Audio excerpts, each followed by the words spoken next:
Just give me a minute.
Yeah.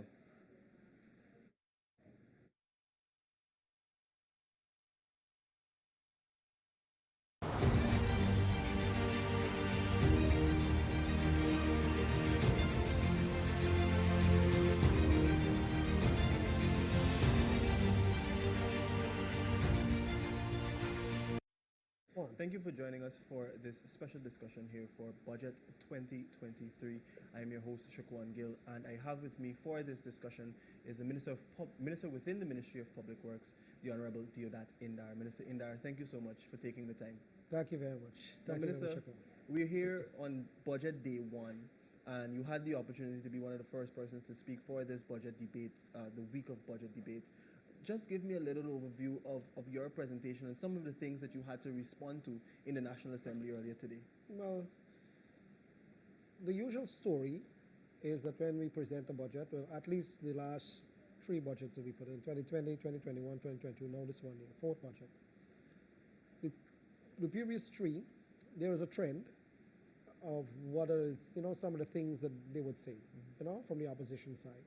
Really, but the budget's not good, it didn't speak to cost of living, it's too much of spending, UG should be free, and a whole set of things, that they would like,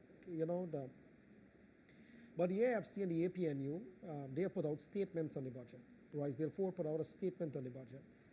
So when I looked at those that they put out, it's literally hypocrisy and double standard, duplicitousness. Because they're asking for things that when they were in government, they taxed and they increased the fees. Like in UG, they increased the fees. I sent a report to I lay over the report to the clerk that they increased the fees by 35% and they're putting out statement, oh, UG should be free. They're telling people to reduce VAT when they were the ones who charge, move a lot of standard zero rated items from the list and move it to standard rated item, causing people to pay 14, 16% VAT when they were in government. A lot of things they talk about, the infrastructure spend is too big. I don't think they understand when a country is industrializing to deal with the kind of development that we are seeing, what the programs that you have to put in to make the country a place where people can work and the country can develop. So the country is growing fast and at the same time it's developing too, in line with that growth. So we have to talk about that, but also have to debunk the issue about inflation too, cost of living, So I explained that they're talking about cost of living, cost of living. Cost of living is not just Guyanese problem. It's not a Guyanese problem, it's a global problem. I just presented the report to the Assembly, and I laid over to the Speaker. The IMF has written 186 pages dealing and analyzing the issue about we call a crisis, price inflation crisis. Every aspect of that report speaks to high inflation. I just told them, Suriname is 35.2% inflation last year. We are 7.2. Jamaica is 9.5. Barbados is 10. Venezuela is 220%. The UK is 11.3%. The US is 6.4, highest in 4 decades. The entire Europe bloc, Estonia and all those places, like Estonia and those places, saw 22% increase in prices. So it's all over. Russia has it. You know, all over you're finding this inflation is gripping post-COVID. So it's not just a Guyanese thing. Right. And we need to let people understand that. I explained how some of the commodity prices increased. For example, crude oil went up from 2019, the beginning of 2019 was $61 per barrel. At the end of 2022, it was $90 per barrel, a 47% increase. But during the year of 2022, between April to June, it went to $110, right? And that was like 79% increase. Yeah. So it's a lot of, you know, price increases happening in the global environment. So now when like manufacturing countries like China and the US and the UK and India and all of those countries that manufacture stuff, they have to suffer from the inflation too. So when they have that price inflation and they manufacture their good, the price is higher. Now when they ship it to countries like us, we have to pay the higher prices. So you have inflation on the ground in the country. Then you also have the freight cost has gone up 7 times. When you would have paid about maybe $300 for a 40-foot container from China, it's now 18,000, 19,000, 20, depends on which shipping line you use. 7 times the price increase. All that form part of the cost of landing the goods here. Remember, we don't manufacture a lot of, we have manufactured some stuff, but not everything that we use. What we don't manufacture, we import. Yeah. And when we import it, it bring in that inflation. That is why they call it imported inflation. Yeah. Yeah. So we have to address that it's not a Guyanese thing, but we are putting close to about $38 billion in the budget to deal with like $10 billion for the part-time jobs. Right? We have $5 billion for inflation, like particular areas that need specific attention. We also, you know, we don't charge excise tax on fuel. And we are bearing that. That's revenue that we have forgone. And that's about $17 billion just to keep prices down. We have adjusted a GRA, the CIF value of goods that are imported using the old rate of freight prior to COVID, prior to this massive increase. Yeah. So the amount of money that you got to be paying tax on is a smaller figure. So you pay a small amount of tax, so your landed costs for your goods reduce, your import costs reduce. And that is costing us $6 billion. So overall, those are some serious measures that we have put in. No other country does these things. So about $38 billion we have in the budget. Now, there's also the issue of fertilizer. Phosphate, rock phosphate has gone up 260% from 2019 to the end of last year. Urea has gone up 153% from 2019 to 2020. So all of these things, soybean oil has went up, palm oil went up. Everything is going up, and this is the commodity market. This is not Indar saying that. This is the pink sheet from the World Bank that tracks commodity price. The information is there. Anybody can see that. Anybody can go and check it, and they'll see it for themselves. Yeah. Minister, just so we can talk a little bit too about the Ministry of Public Works and the sector and the work that the sector is hoping and preparing to do in 2023. We know that I think just about $136 billion. No, it's more than that. More than $136 billion. Yeah, so the figure for $136 billion is for just in roads and bridges program. That's just one program. We have sea defenses, we have air transport, we have river transport, we have stellings, we have infrastructure development. Right. We have all of that. So the total budget for public works, capital for this year, is $149.5 billion. 149.5 billion. That is a capital spend to deal with the entire sector, right? So, Minister, I wanted to ask you specifically. Which is actually 38.6% of the total capital spend for the year, for the whole country. So we have the lion's share of the budget to implement. So, in relation particularly to the 136 billion, there were claims that were made in the National Assembly and I think in the general domain that the government's spending on infrastructure is one haphazard, is what some people have been saying, as well as the fact that people have said that Guyanese cannot eat roads. How would you respond to that? Hogwash. Hogwash. These people don't understand nothing. So when we came into government and you go into the community as a minister, when you go into the community, the complaints are never ending. The roads are so terrible. People are upset. The kids gotta walk in mud. The cars breaking up.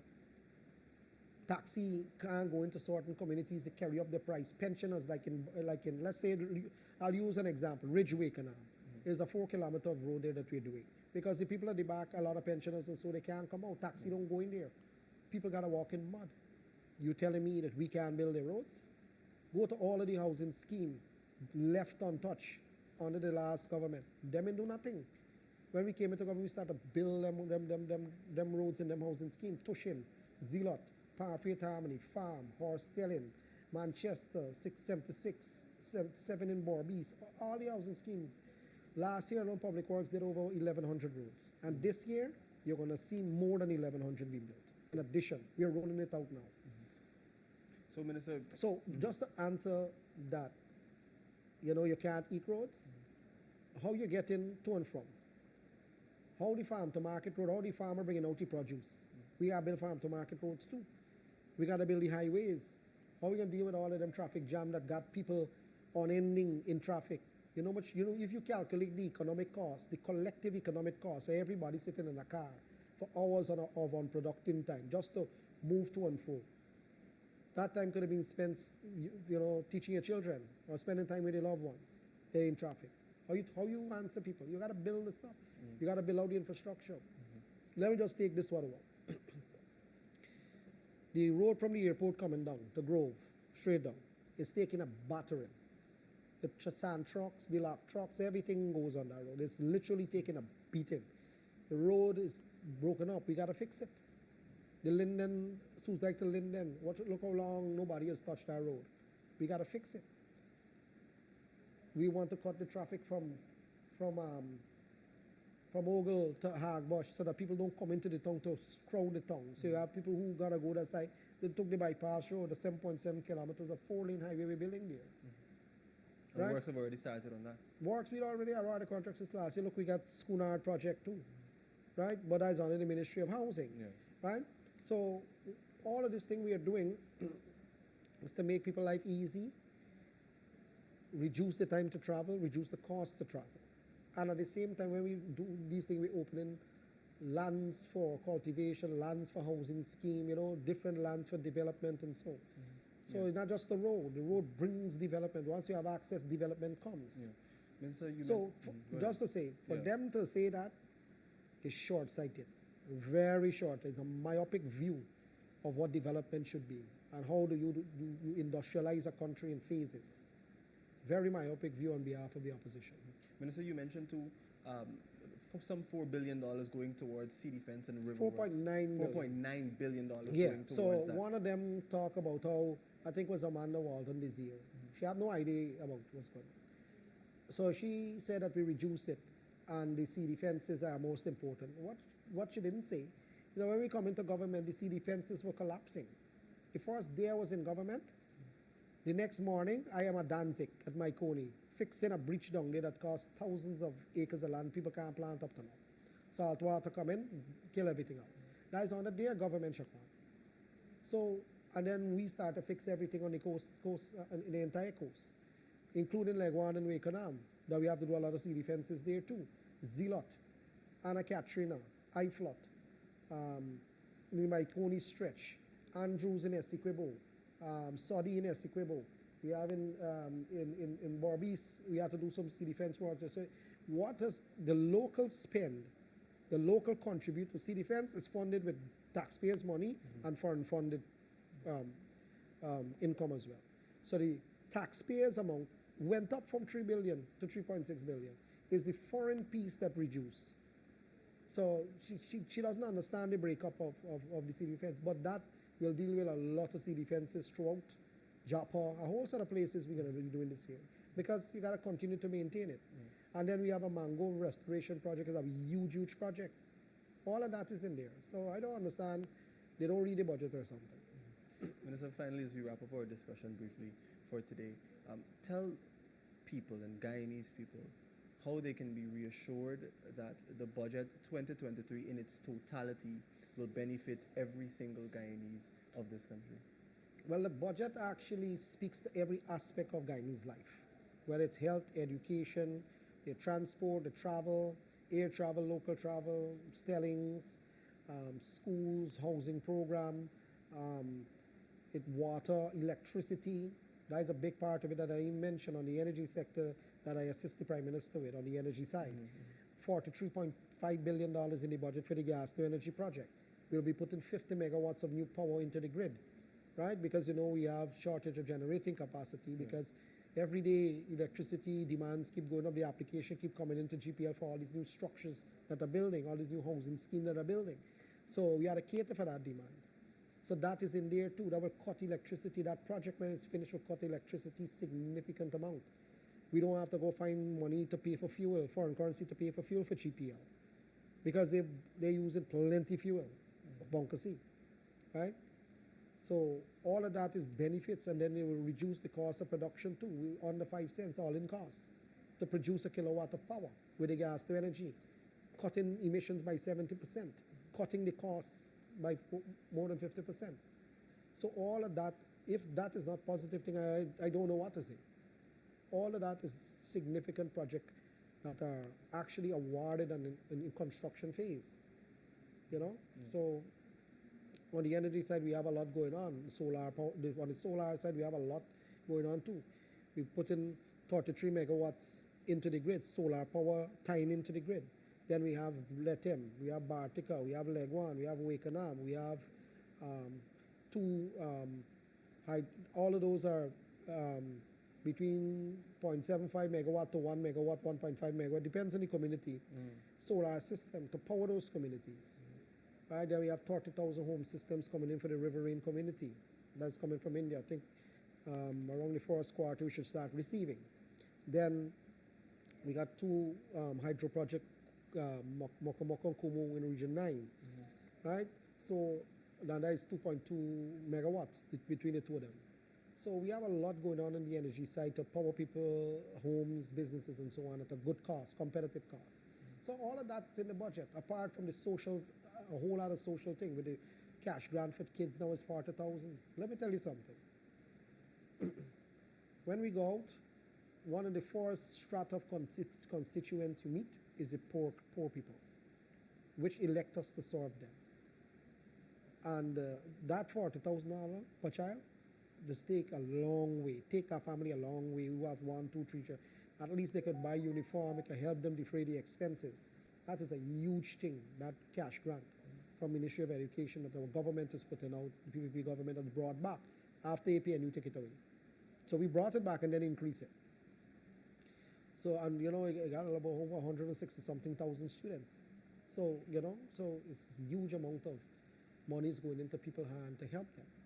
So that is directly reaching all strata of society, regardless if you're rich or you're poor. You get that money, right?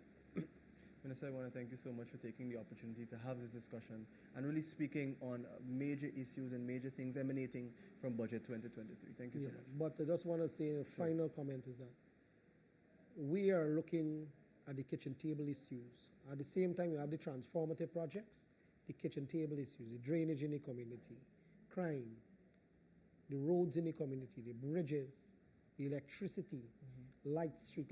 We are looking at community issues. Farmlands who have access, doing back some of the dams, them and so through the Ministry of Agriculture, right, and local government too. There's normally help in that. At a community level, we are going out there and solving problems. And the kitchen table level. Thank you so much, Thank you. Minister Indar. Thank This you has very been the discussion for Budget 2023 emanating from the Ministry of Public Works, and you've heard from the Minister within the Ministry of Public Works, the Honorable Deodat Indar. I'm Shukwan Gill saying goodbye for now. Thanks. Good interview, man. Yeah.